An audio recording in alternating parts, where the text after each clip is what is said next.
Hi, I'm Kevin Higson. I'm the NCC Super Welterweight Champion and the NABA Canadian Super Welterweight Champion. Okay, so can you tell us about how you got started in boxing? I first got into boxing when I was 16 years old. The thing that got me to go to the gym was I was diagnosed with type 1 diabetes when I was 16.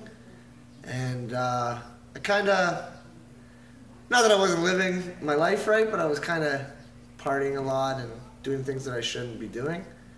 And I always thought boxing was a natural way to fight, so it drew me to that. And my older brother, he was a professional kickboxer, and his gym was connected to Steeltown Boxing Club.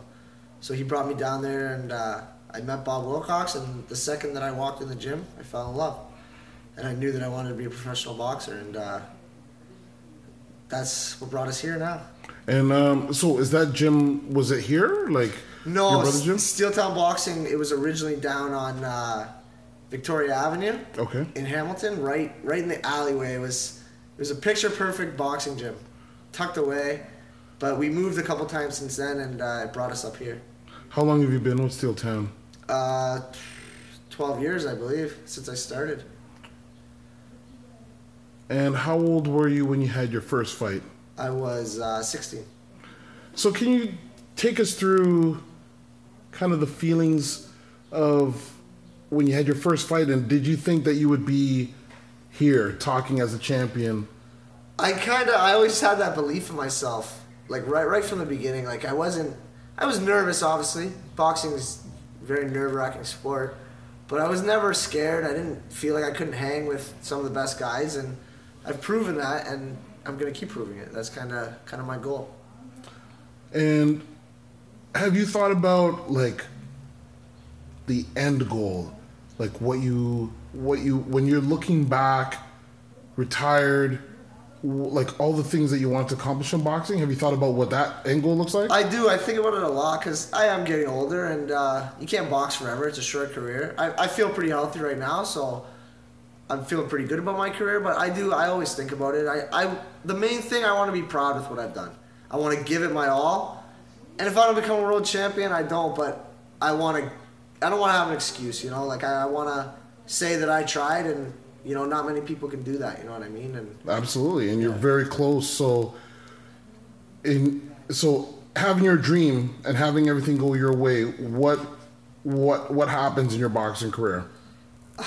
Get a world title and make $1 million, man, and be able to retire happy with all my faculties in check, you know? Okay. And what are you going to do with that money when you get it, that $1 million? Right in the bank, man. Yeah? Saving for the future, yeah. I got a good wife to look after, and, just be happy. Are you working right now? I am. I'm a full-time construction worker. Oh, okay. Yeah. And how do you juggle that with your career? It's tough sometimes, like... It'd be nice to go home and sit on the couch and eat my dinner right away, but it doesn't work like that. I gotta go to the gym after work and get my run in at night, and you know, sometimes I accredit a lot of my character from having a full-time job in boxing, because a lot of guys, not that they get it handed, but they take it for granted, maybe, let me say, because I feel like it just gives you that character to kind of work your ass off, really, and nothing's given to you. You got to work for it. Absolutely. I think that's a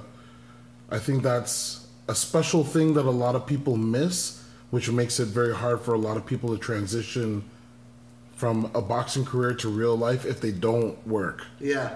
I find. For sure, yeah. Like they don't have anything to go to after. You know what I mean? And everybody wants to be remembered. They want to get the pat on the back, you know, but you know, people do forget, and you gotta be happy with the way you did it. You know what I mean? You have to be proud of yourself.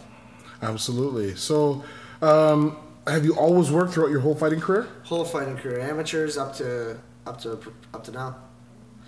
Sorry, go ahead. My brother, he always told me, like, boxing's not a luxury. You know, like it's not gonna be handed to you. So if you gotta work and you gotta do those things to succeed, by all means, you know. And do you think that mentoring from your brother helped a lot, like him having that career to be able to give you that advice? Yeah, I looked up to him a lot when I started boxing, and it definitely helped me. Do you find that there's anybody that you mentor now now having this experience, now being the champion? It's kind of like a lot of the younger kids, I think, look up to at the gym and stuff. And even just, we all kind of feed off each other. We got a great team here. And everyone's proud of everyone else's accomplishments. It's really good. So what's it like now? You know, not every gym has a champion, but your gym has a couple. So what do you attribute that to? Just hard work, man. That's my main thing. Like I said before in an interview, I never thought that I was the most skilled boxer, but I always had the heart to kind of overcome the guys that were more talented, you know? And what do you think, though, what do you think it is about, like, yourself, Steven, to have a couple champions come out of a small gym in Hamilton, like...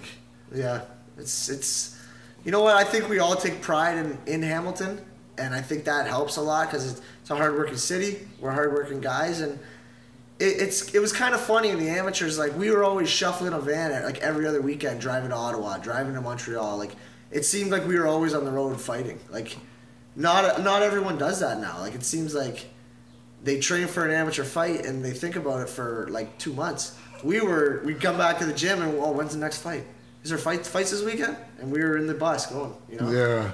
Remember, you can ask us any questions related to boxing by sending us a message through Twitter at DOKPOSIO or through email, okposio@hotmail.com. Don't forget to subscribe through YouTube by going to Dameon Okposio to get every episode of the DO Boxing Show. Thanks for tuning into this episode, and we'll catch you on the next one.